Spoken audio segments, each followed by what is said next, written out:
I'm on the Temple Mount. In the weekly Sidra of the Sidras in the Torah that we read recently, we read and will read about the laws of purity. And people tend to say, well, these laws are very illogical. It's very difficult to understand them and to keep them. But in truth, they're really logical, because God is the king. We're coming here to the Temple Mount, to the palace of a king. If you go to the Queen of England's palace, then yeah, there's rules. You should put the knife on the right side of the plate and the fork on the left side. Why? In order to show respect. And that's the laws of purity, to show respect to God, to the king of the world. On the other hand, there's other laws that people tend to say that they're very logical, very understandable, but I'm not sure they are. One of them is in the Ten Commandments, and it's not to murder. And if it would have been so logical, the world would have been different.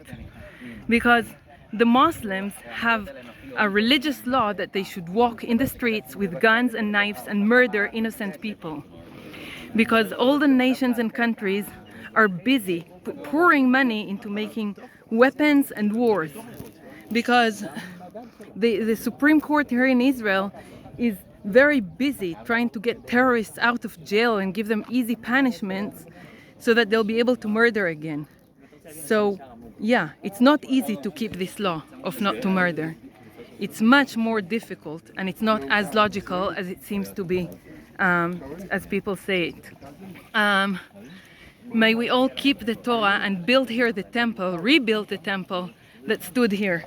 Here in this mosque, in the Al-Aqsa mosques, the Muslims come every day to teach people how to murder and kill. We want to rebuild a temple that consists of both purity and sacrifices, and also of a Supreme Court that should be in the Temple Mount, right next to the temple, that has real and truthful laws that make sure that the simple citizens will have a nice and happy life, while all the criminals and the murderers and terrorists will have severe punishments, even to the extent of killing them, so that we can live in peace here in the land of Israel. I would like to send from here condolences to all the families that lost their beloved family members this week in the terror attacks. And may God, who dwells in this place, send full and speedy recovery to the people who were injured.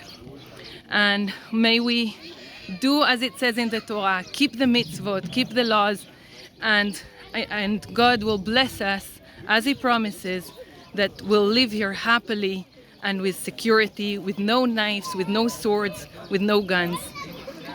A life of peace. Hope for the full redemption soon.